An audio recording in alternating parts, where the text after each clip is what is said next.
시청자 여러분 안녕하십니까? 한 주간의 뉴스를 더 깊이 있게 분석하는 전주 MBC 더 체크 이몽진입니다. 먼저 이슈 체크에서는 전북 지역 수능 응시자가 역대 최저치를 기록했다는 뉴스와 함께 정당 현수막 허용과 관련해서 민원이 급증했다는 내용을 짚어봅니다. 또 군산 음파 호수 악취 문제도 살펴봅니다. 이슈 토론에서는 끊이지 않는 이상 동기 범죄 원인과 대책에 대해서 토론해 보겠습니다. 먼저 한 주간의 이슈 살펴봅니다. 장충석 변호사 나와 있습니다. 안녕하십니까? 안녕하십니까?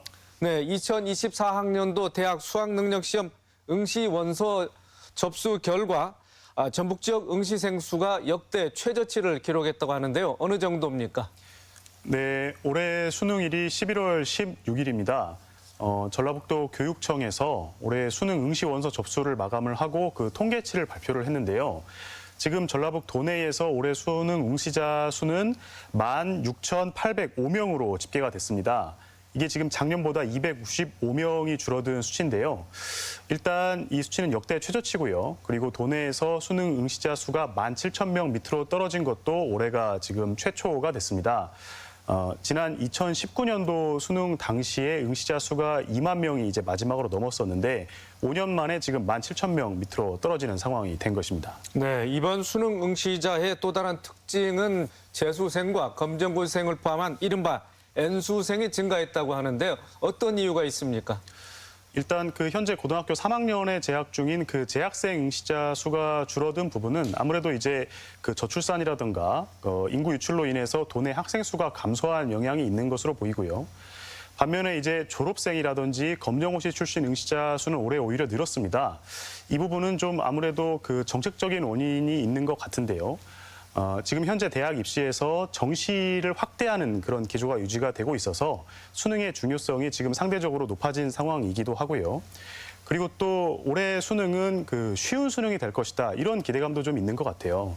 그 이른바 킬러 문항이라고 하죠. 그 초고난도 문제를 배제하는 이런 어떤 교육 당국의 정책 때문에 올해 수능은 좀 쉬운 수능이 될 것이라는 그런 기대감 때문에 좀 많은 졸업생들이 다시 한번 수능에 도전하는 그런 현상도 하나의 원인이 되는 것 같습니다. 네, 도내 주요 대학의 수시 원서 모집을 마감한 결과 대부분 사실상 정원이 미달되는 그런 현상을 빚었습니다. 또 양극화 현상이라든지 사범대 교대의 지원율 하락 이런 특징들이 나왔는데요. 또 좀 구체적으로 설명을 해주시죠.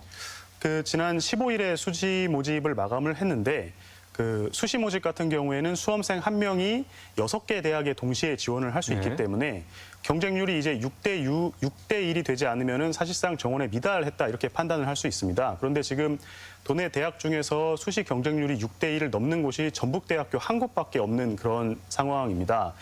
특히 지금 올해는 그 글로컬 대학 30이라고 해가지고 정부 지원을 받을 수 있는 어떤 그런 대학에 선정이 된 대학과 그렇지 못한 대학 사이에 양극화 문제도 좀 있는 것 같은데요.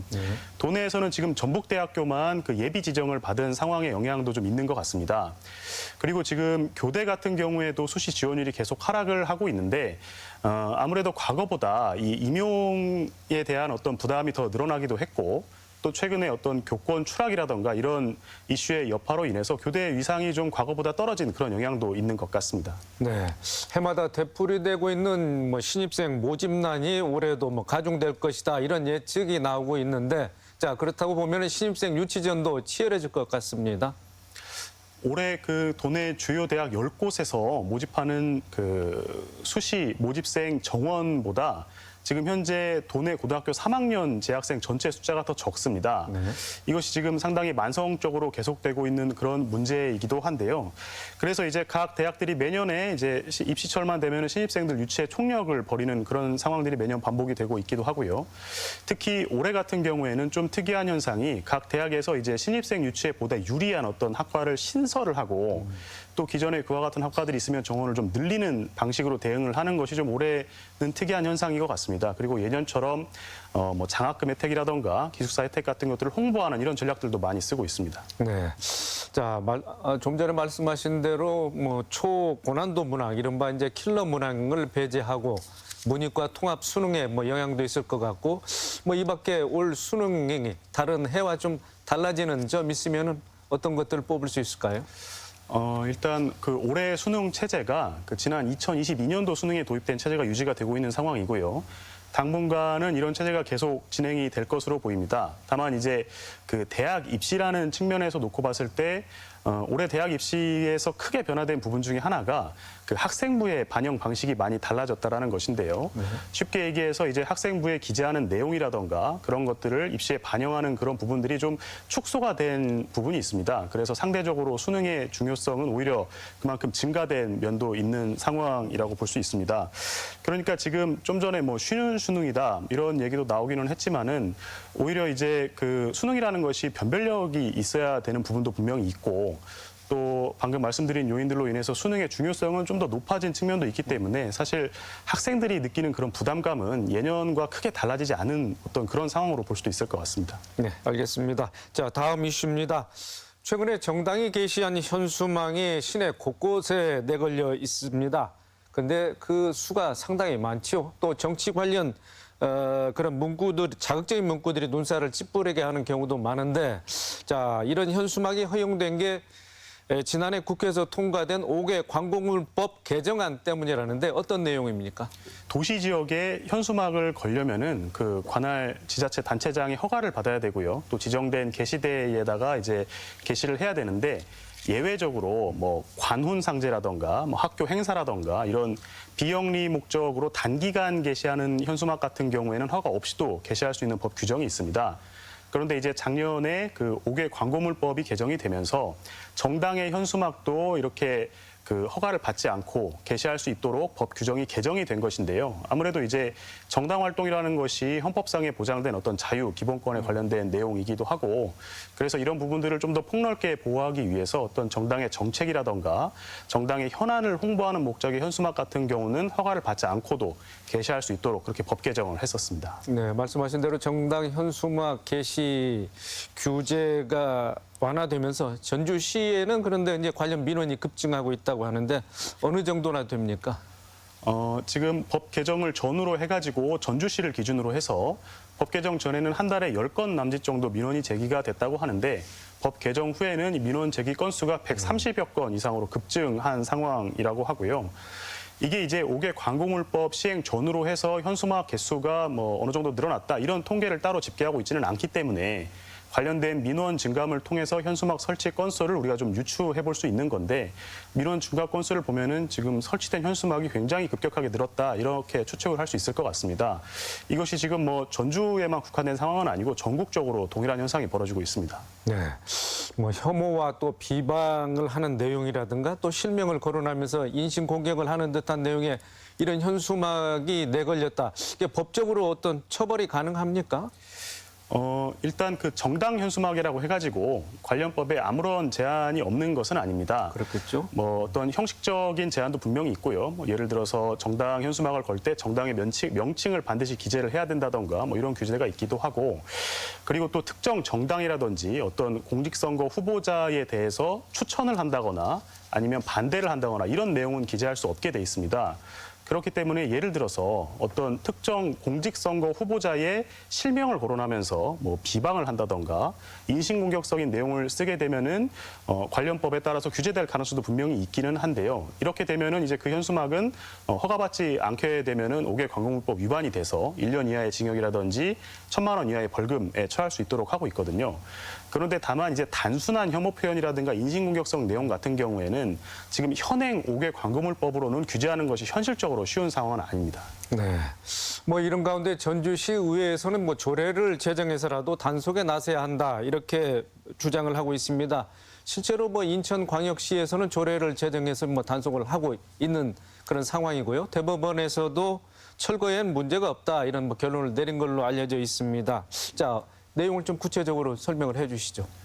네, 그 지난 5월에 인천시에서 이제 이 정당 현수막 관련된 조례를 제정을 했습니다. 그 내용을 보면 인천시에서는 이제 정당 현수막도 지정된 게시대에만 게시를 해야 되고 또 그 개수도 제한을 하면서 어떤 혐오 표현이라든가 인신 공격성 표현은 쓸 수 없도록 하는 내용의 조례를 제정을 했는데요. 그 자치단체가 조례를 만들 수 있기는 하지만은 이 조례가 국회에서 만든 법률의 범위 안에서만 그 조례를 만들 수 있게 돼 있거든요. 그런데 이제 행안부에서 봤을 때 이 인천시에서 만든 조례가 그 관련법의 범위를 넘는다 이렇게 판단을 해가지고 그 대법원에다가 이 조례의 무효를 확인하는 소송을 제기를 하고 또 집행정지 신청을 함께 냈는데 대법원에서 그 집행정지 신청을 기각하는 결정을 최근에 한 겁니다. 그러니까 인천시의 손을 들어줬다고 볼 수 있죠. 네. 물론 이제 본안 소송에 대한 판결이 아직 나온 것은 아니지만은 인천시 입장에서는 이 제정한 조례에 대해서 좀 더 힘을 받게 된 그런 상황이라고 볼 수도 있을 것 같습니다. 네. 이 조례라는 게 또 상위법과 충돌하면 그런 상황이 있을 수는 없고요. 또 조례대로 한다고 해서 철거라든지 뭐 처벌을 뭐 강제할 수 있는 뭐 이런 상황도 아닌 것 같은데 뭐 아무튼 이 현수막 게시 관련해서는 좀 어떻게 정리가 좀 필요한 것 같습니다. 결국에는 이 문제는 법률 개정을 통해서 해결을 할 수밖에는 없을 것 같아요. 네. 지금 현재 국회에 보면은 5개 광고물법 개정안 6건이 계류가 돼 있는데 그 내용을 보면은 뭐 정당 현수막의 개수를 제한한다던가 현수막 간의 이격거리에 대한 제한 규정을 둔다든가 이런 내용들이 있습니다. 다만 이제 어떤 뭐 혐오 표현이나 인신공격성 내용에 대한 부분들은 담겨 있지 않아서 개정안에 이런 부분들이 좀 포함된 논의가 있어야 되지 않나 싶습니다. 네. 자, 다음 이슈로 넘어가 보겠습니다. 군산을 대표하는 휴식처입니다. 음파 호수가 죽은 수초들이 방치돼 있고 악취가 풍기면서 민원을 사고 있습니다. 자, 어떤 내용인지 좀 설명을 해 주시죠. 네, 그 음파 호수공원 내에 저수지가 있는데 그 최근에 녹조가 지금 상당히 심해가지고 네. 그 뭐 수면 위에 부유물도 많이 떠 있고 또 죽은 수초들도 뒤덮고 있는 이런 상황이라고 하고요. 그리고 또 최근에는 악취도 심하게 풍겨서 시민들이 많은 불편을 호소하고 있는 그런 상황이 벌어지고 있습니다. 이런 문제가 그러니까 이제 수면 위에 뭐 기름띠가 두른다거나 부유물이 있는 이런 문제들이 매년 반복이 돼 있기는 한데 올해 지금 이런 문제가 좀 특히 심한 상황이라고 합니다. 자, 녹조는 해마다 발생하는 것 아니겠습니까? 그런데도 9월 하순인데도 불구하고 악취가 이렇게 심한 것은 이례적이라고 볼 수밖에 없습니다.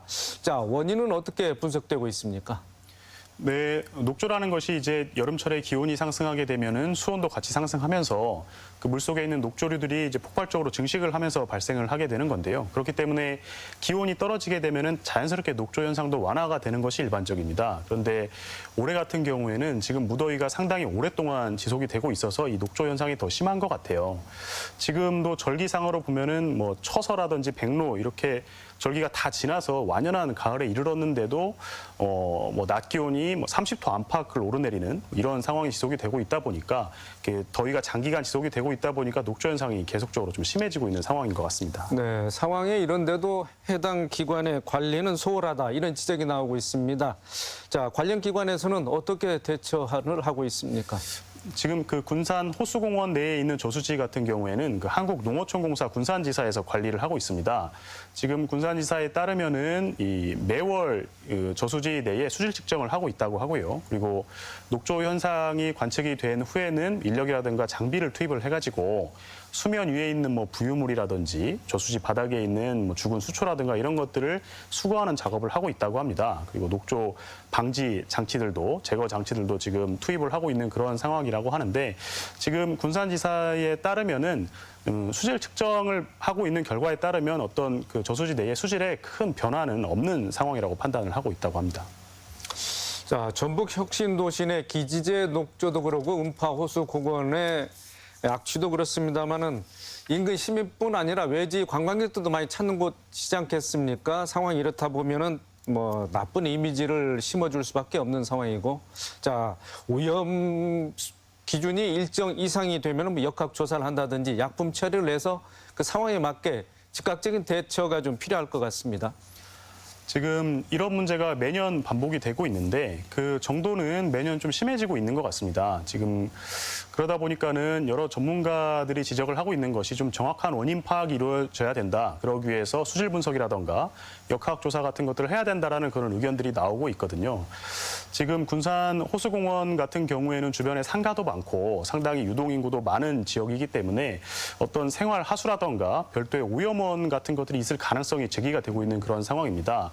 뭐 주변에 있는 하수관 같은 것들이 노후화돼서 뭐 오염수들이 새서 저수지대로 유입이 된다던가 이런 문제들이 지금 제기가 있는 상황이기 때문에 어떤 수질 분석이라든가 역학조사 등을 통해 가지고 정확한 원인 분석 조치가 좀 뒤따라야 되는 그런 상황이라고 볼 수 있습니다. 네, 알겠습니다. 이번 주 이슈 체크 여기까지 하겠습니다.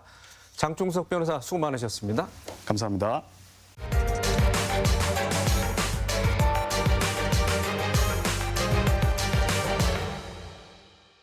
이슈 토론입니다. 최근에 불특정 다수에게 폭력을 행사하는 이상동기 범죄가 잇따라 발생하고 있습니다. 거기다 온라인상의 범죄 예고 글도 속출하고 있어 시민들의 불안감이 커지고 있습니다. 지자체들은 CCTV를 늘려 설치하고 취약지역 순찰을 확대하고 있습니다만은 이는 사후적 대책이라서 예방 효과를 기대하기 어렵다는 지적인데요.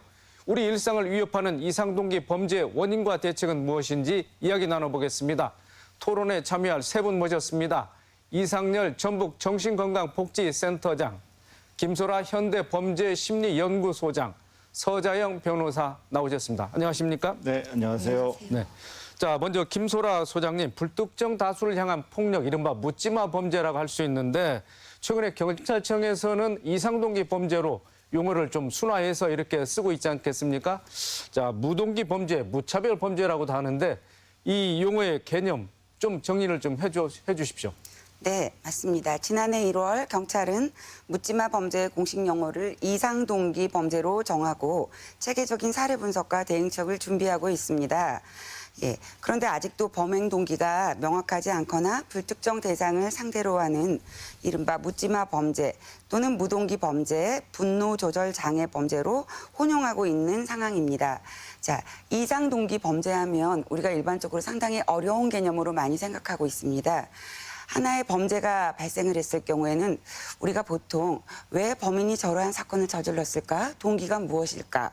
할 때 사실 알고 보면 동기가 없고 피해자와 어떤 갈등 관계가 있을까 생각해보니 아무런 관계가 없거든요. 이상하거든요. 네, 맞습니다. 영어로 하면 abnormal 해서 이상합니다. 이상한 동기, 그래서 이상동기 범죄 이렇게 이해하시면 쉽게 이해하실 수 있으실 겁니다. 네, 이상동기 범죄 관련해서 자, 신림역 흉기 난동 사건을 시작으로 해서 뭐 서현역 사건이라든지 또 인터넷상에는 또 살인을 예고하는 글이 이제 뭐 쏟아지기도 했습니다. 우리 사회가 그동안 큰 충격에 빠졌는데, 자, 서자영 변호사님, 뭐 관련 사건 좀 정리를 좀 해주시죠. 먼저 신림역 흉기 난동 사건은 2023년 7월 21일 신림역 골목하고 주차장에서 범인이 칼부림을 일으켜서 20대 남성 1명을 살해하고 3명에게 부상을 입힌 사건입니다.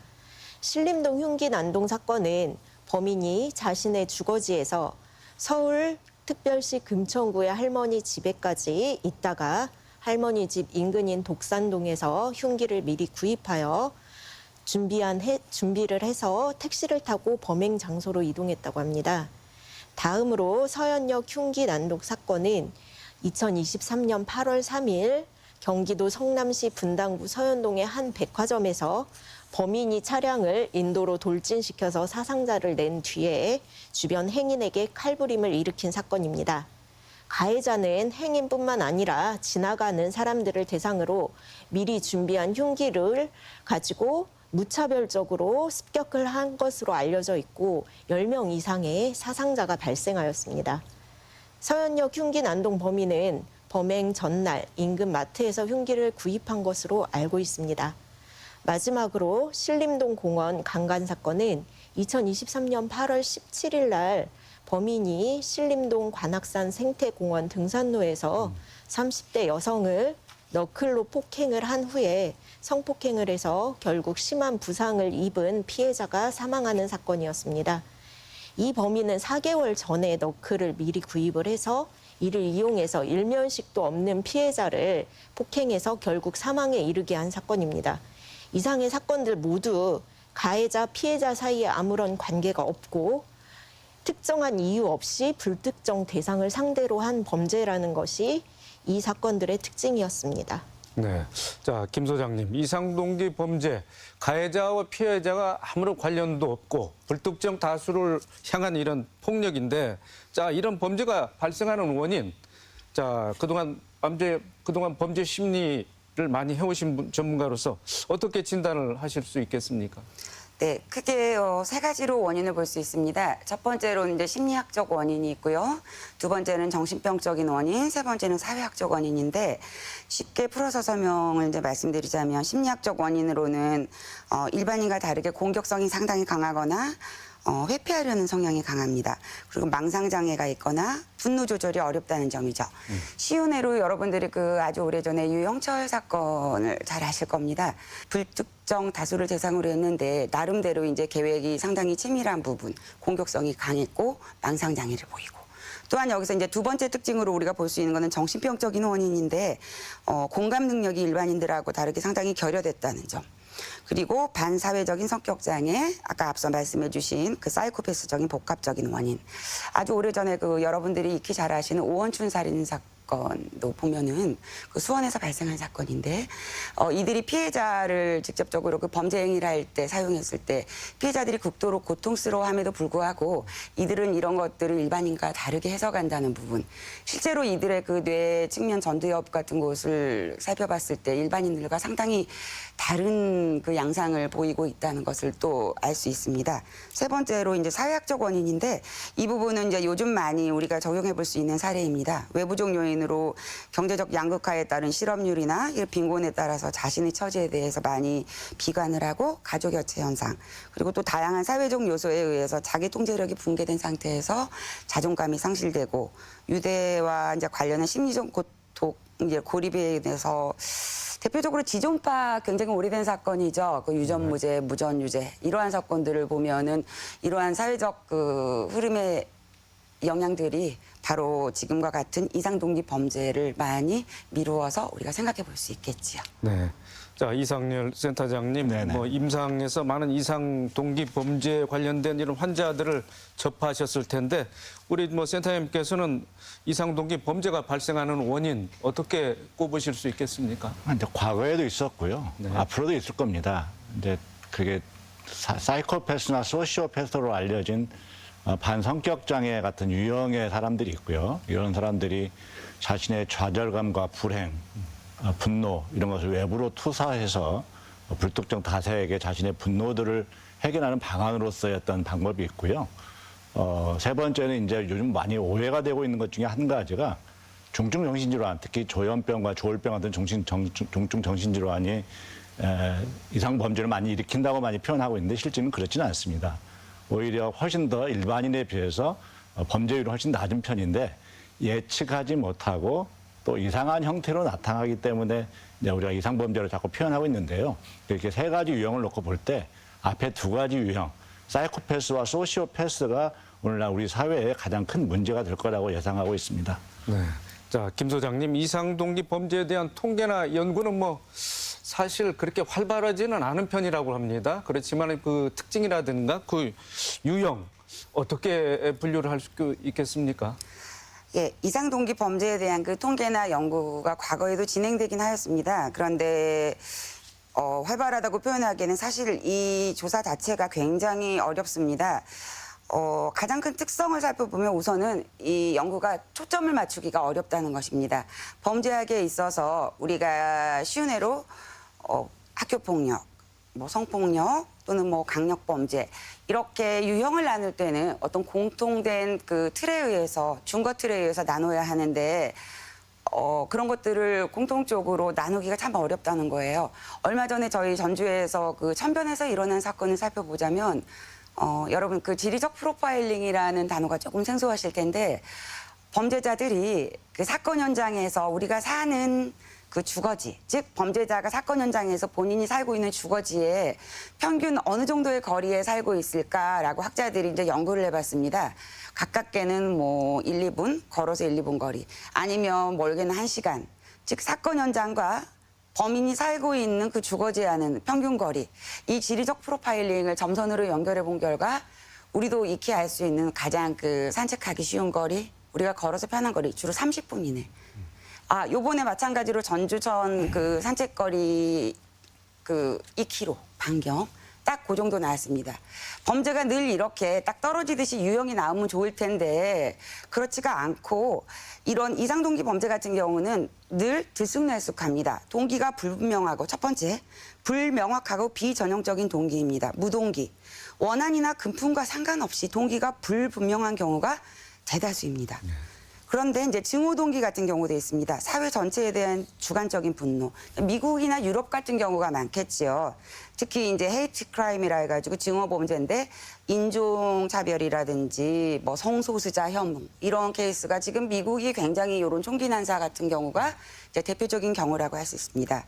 두 번째 특징을 살펴보면 피해 대상의 무차별성인데 무차별 범죄 이제 불특정한 대상을 상대로 자신과 직접적인 관계가 없는 그런 사람에게 공격하는 범죄인데 우리나라 그 경찰청에서 2007년 1월에 서부터 2012년 10월까지 실질적으로 그 과학적 범죄 분석 시스템을 사용해서 이상동기 범죄에 있어서 강력 범죄, 살인, 살인미수, 폭행치사 사건을 파악을 해봤습니다. 그런데 이 강력 범죄 앞서 말씀드린 3가지 사건을 파악을 했는데 정말로 갈등 관계가 전혀 없었습니다. 누구하고요? 네, 범죄자하고 피해자하고. 아무런 상관관계가 없이 단순히 피해자의 심리적, 정신병질적 또는 억압된 욕구의 표출로 범죄를 저질렀다는 통계 결과가 나왔습니다. 네, 알겠습니다. 자, 이상열 센터장님, 이상 동기 범죄 원인에 대해서 살펴보고 있는데요. 최근 발생한 이상 동기 범죄 37건 중에 3분의 1이 정신질환과 관련이 있다고 합니다. 방금 전에 말씀하신 사이코패스나 소시오패스 이런 환자들로 분류가 되는 겁니까?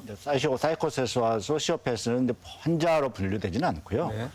조현병과 조울병 같은 중증 정신질환 환자분들이 실제 범죄를 저질렀던 경우에 살펴보니까 약 58% 정도는 아까 말씀하셨던 그 37건 분석에서 58%는 이제 이전에 치료받았던 병력은 있었습니다. 그런데 이제 앞에서 말씀드린 것처럼 전체 인구의 3.93%가 범죄를 일으키지만 정신질환자, 즉 중증 정신질환자는 0.14% 정도가 범죄를 일으킵니다.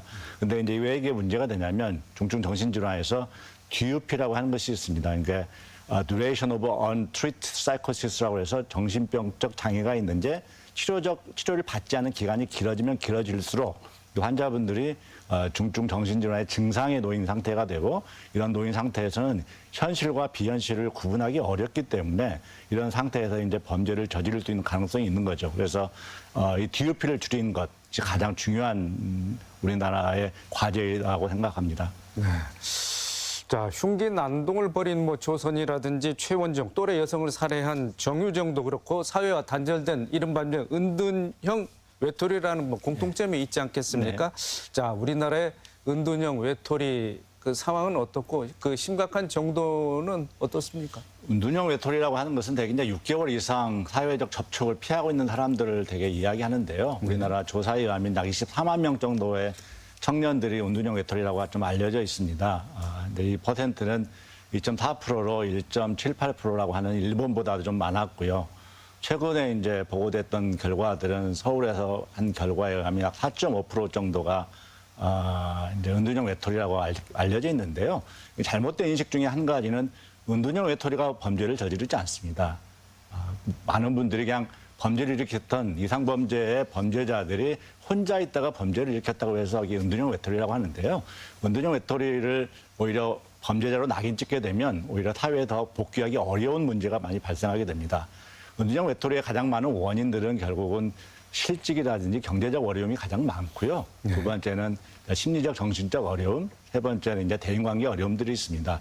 이분들은 실제로는 사회에 복귀하고자 하는 열망들이 강합니다. 그중에 약 60%는 사회에 복귀하고자 하는 열망들을 가지고 있거든요. 그래서 우리 사회가 이런 분들을 껴안아서 사회에 복귀할 수 있도록, 사회에 나올 수 있도록 많은 제도와 시스템이 좀 마련될 필요가 있다고 생각합니다. 네.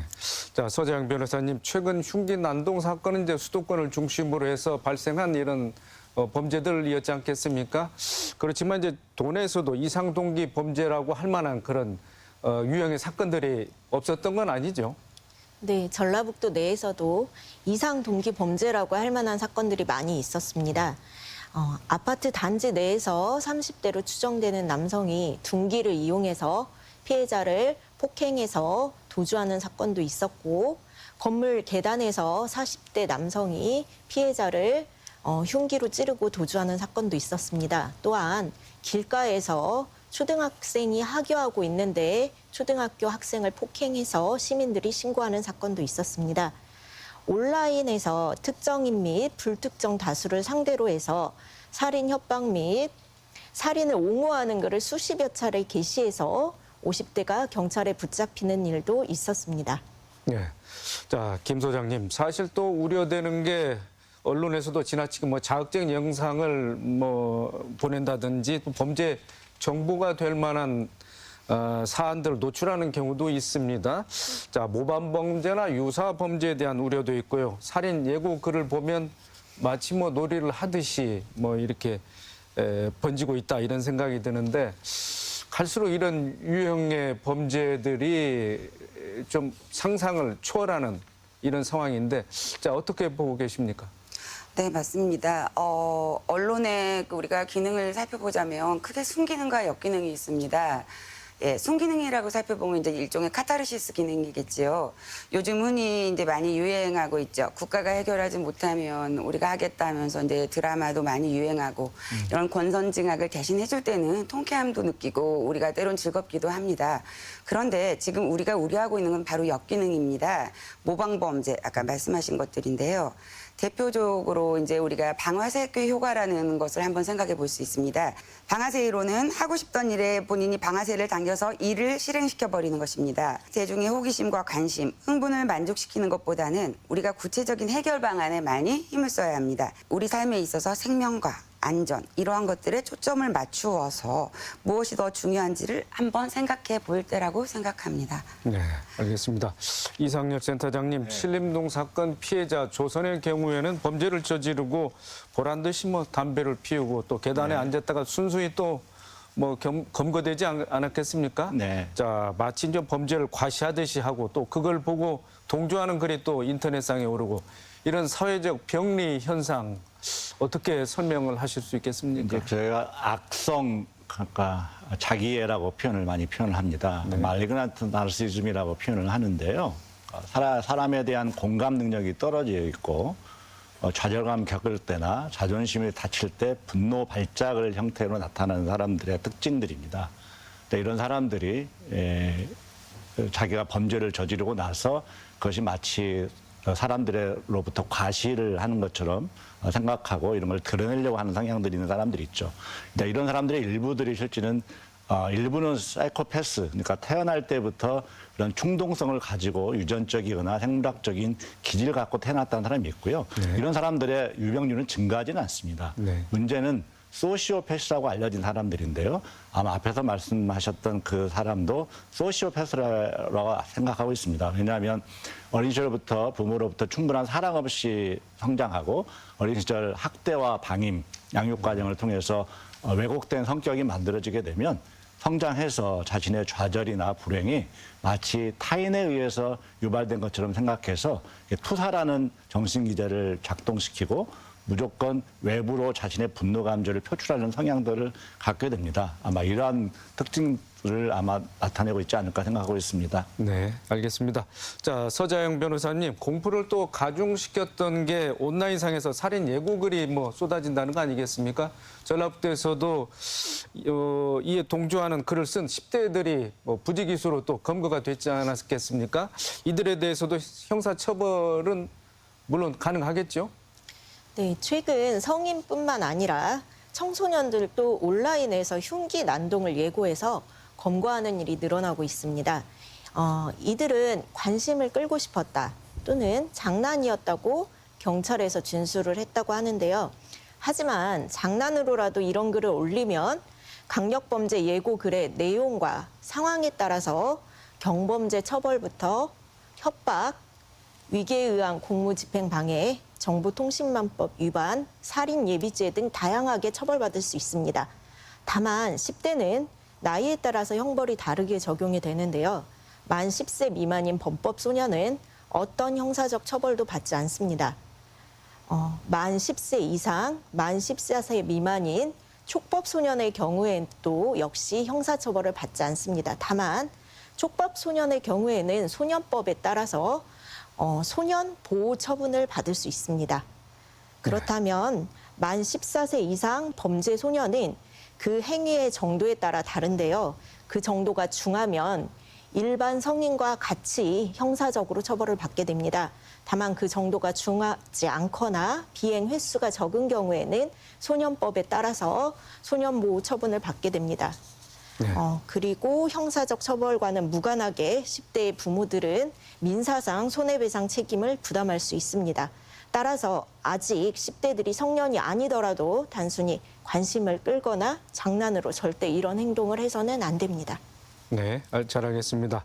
자, 김소라 소장님, 이상동기 범죄 또 큰 문제는 중범죄로 이어지는 경우가 많다는 거겠죠? 단순 상해에 그치는 게 아니라 잃을 게 없다는 식으로 범죄를 저지르기 때문에 피해가 크지 않겠습니까? 자, 여기에 대한 대책, 우리 대책을 강구해야 되겠지만 선진국 사례도 좀 소개를 좀 해주시죠.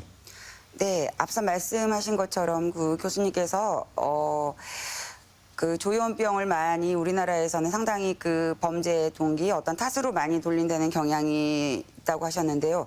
맞습니다. 그 지금 우리나라의 언론이나 국민들의 정서가 이러한 이상 동기 범죄가 발생하면 상당히 이런 정신병적인 질환으로 많이 하는데 사실 그보다는 이 그 범죄자의 욕구 불만이나 스트레스 이런 분노 해소에 요즘은 상당히 많이 초점이 가해지고 있는 상황입니다. 실제 그 미국의 경우를 살펴보면은 올 한 해 일어났던 그 미국의 그 범죄들을 지금 보면은 지난 그 올해 시애틀에서도 아마존 그 본사 인근 도로에 정차된 차에 한국계 임산부 한 명이 탄 상태에서 그대로 총격에 의해서 그 사망했었고요. 또 5월에는 텍사스 달라스 교회 아울렛에서 무차별 총격으로 8명의 피해자가 발생하였습니다. 이 사건은 우리나라에 있었던 그 사건과 매우 유사합니다. 그뿐만 아니라 그 미국에서도 뉴욕에서도 그 센트럴 지하철 역내 사건으로 그 많은 사람들이 큰 사고가 있었지요. 이로 인해서 그 뉴욕시에서는 1,200명의 경찰을 추가 배치했습니다. 그런데 이제 이로 인해서 43%의 병력을 늘렸는데 이로 인해서 범죄 예방 효과는 상당히 많이 이제 기대됐고요. 마침 또 범죄율도 19.4%나 하락을 보였습니다.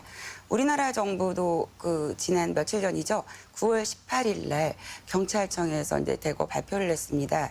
그 경위, 경감 이와 같은 중간 인력을 대폭 그 현장으로 투입시켜서 범죄 취약 지역과 그 밀집 지역으로 해서 현장 순찰을 강화시켜서 범죄 예방에 많이 힘쓰겠다고 했는데 이제 한번 지켜봐야 할 것 같습니다. 네. 그리고 또 한 가지 강조할 것은 아까 말씀하셨듯이 그 이러한 것들이 사실 예고를 많이 하거든요. 계획된 범죄가 우리가 범죄를 가장 큰 분류로 나눌 때 미 FBI에서 큰 카테고리로 계획하였냐, 계획하지 않았냐에 따라서 이게 중범죄로 가느냐에 상당히 큰 걸림돌이 되는 거거든요.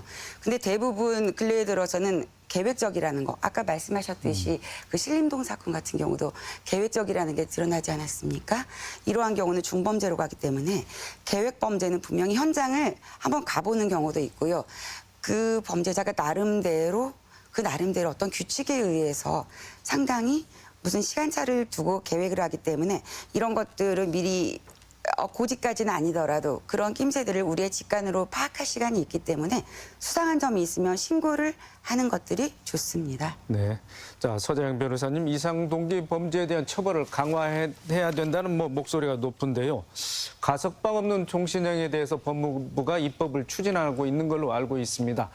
이상 동기 범죄에 대한 우리나라의 처벌 수위는 어떻다고 보고 계십니까? 네, 형이 확정된 판결을 보면 집행유예 판결이 내려진 사례에서 형량은 보통 징역 6월에서 1년 6개월 정도였고요. 집행유예가 아닌 실형 판결을 받은 경우도 보통 징역 6월에서 1년 6월 정도였습니다. 이러한 경우에서 보듯이 그동안의 이상 동기 범죄는 단순히 공포심을 유발하는 정도에만 지나지 않았는데요. 지금은 이상 동기 범죄의 경우는 이 정도에 이르는 것뿐만 아니라 실행에 직접 옮겨서 많은 피해자들을 발생시키고 있고 인명피해까지 발생하고 있습니다. 따라서 이상 동기 범죄의 처벌 수위를 강화하자는 움직임을 많이 보이고 있고 이러한 움직임은 불특정 다수의 피해 정도가 너무 심하기 때문에 처벌 수위를 강화해서 누구나 범죄의 대상이 될 수 있다는 불안감을 종식시키고 범죄 예방 효과를 살리자는 취지로 보입니다. 경찰이 올해 벌어진 무차별, 살인, 상해 등 18건을 이상 동기 범죄로 분류를 했는데요. 대부분 폭행, 상해 등 전과를 가지고 있고 폭력성이 반복되는 경향을 많이 보였다고 합니다. 따라서 법률가의 입장에서 이상 동기 범죄가 예방을 위해서 처벌을 강화하는 것만이 답이라고는 할 수 없습니다. 그렇지만 폭력성이 반복이 된다면 이러한 처벌 강화가 이상 동기 범죄 억지의 효과가 있다면 이를 고려해 볼 필요성은 있다고 봅니다. 다만 사회적으로 다양한 의견을 종합적으로 고려해서 여러 전문가와 함께 최선의 결과를 도출할 수 있는 방안으로 되어야 할 것으로 보입니다. 네, 알겠습니다. 자, 이상열 센터장님, 중증 질환자나 은둔형 외톨이가 다 범죄자는 아닙니다만 네. 이제 범죄와의 관련성이 뭐 적지 않지 않겠습니까? 이런 중증 질환자나 운동형 외톨이가 범죄를 저지르기 전에 뭐 발견되는 그런 징후 뭐 있다고 보십니까? 어떻습니까? 예, 우선은 아까 말씀드렸던 것처럼 duration of untreated psychosis 치료받지 않는 기간 내에 이제 보여줄 수 있는 증상들이 몇 가지 있습니다. 첫째는 이제 사고 방식의 변화가 있는데요. 사람과 자기를 연관시켜서 생각합니다. 예를 들자면 이제 피해적 의식이나 관계적 사고들을 보이는데요. 다른 친구들이 이야기하고 있는 것을 마치 자기 이야기를 한다고 생각하고 있거나 남들이 말할 때 나를 욕한다고 생각하는 성향을 가질 수도 있습니다. 아울러서 관심 없던 철학이라든지 미신, 종교, 또 마법적 사고에 몰두할 수도 있고요. 심한 경우에는 약간의 환청과 환시를 경험할 수도 있고요. 지속적이진 않지만 감정의 변화도 올 수 있습니다. 우울하고 불안하고 짜증이 많아지고 의심이 많아지고 또 변덕이 심해질 수도 있죠. 또 행동상으로는 사람을 자꾸 피해서 혼자 있으려고만 하고 이제 무기력해지고 또 몸이 많이 아프고 이런 모습들이 이제 갑자기 나타나거나 서서히 나타나거나 할 수 있거든요. 이럴 때는 주변 특히 이게 10대 후반이나 20대 초반에 잘 나타나기 때문에 주변 가족이나 친구들이 좀 관심 있게 보고 이러한 변화가 나타날 때는 언제든지 도움을 좀 받았으면 좋겠습니다. 특히 이제 전라북도에서는 14기 시군구와 전라북도의 정신건강복지센터라고 하는 것이 있습니다. 정신적 어려움을 겪고 있는 청소년들을 위해서 전문가들이 준비되어 있기 때문에 1577-0199로 전화를 주셔도 되고요. 직접 방문하셔도 됩니다. 금요일 금암동에는 전라북도 청년마음건강센터가 또 있기 때문에 한번 방문하셔서 가족들이 상담을 좀 받아보시는 것도 도움이 되지 않을까 생각됩니다. 네, 알겠습니다. 자, 토론을 마쳐야 할 시간이 다 된 것 같습니다. 자, 토론자들께서는 오늘 발언 정리 요약해 주시는 말씀 듣고 이 시간 마치도록 하겠습니다. 먼저 서재영 변호사님. 이상 동기의 범죄 대책에 대해서 폭력, 상해 등 동종 범죄를 반복하는 경우에 처벌 강화가 이 범죄에 억지를 할 수 있다면 처벌 강화를 고려해 볼 필요가 있습니다. 또한 가해자의 처벌 수위뿐만 아니라 피해자에 대한 선제적인 보호 조치와 피해자의 지원에 대한 방안도 함께 고려되어야 한다고 생각합니다. 예를 들어서 분당 서현역 피해자의 같은 경우 치료비 6일간 그 뇌사 상태에 빠져서 치료비만 1,300만 원에 이를 정도인데 검찰에서 피해자에게 지원하는 금액은 5천만 원이라고 합니다.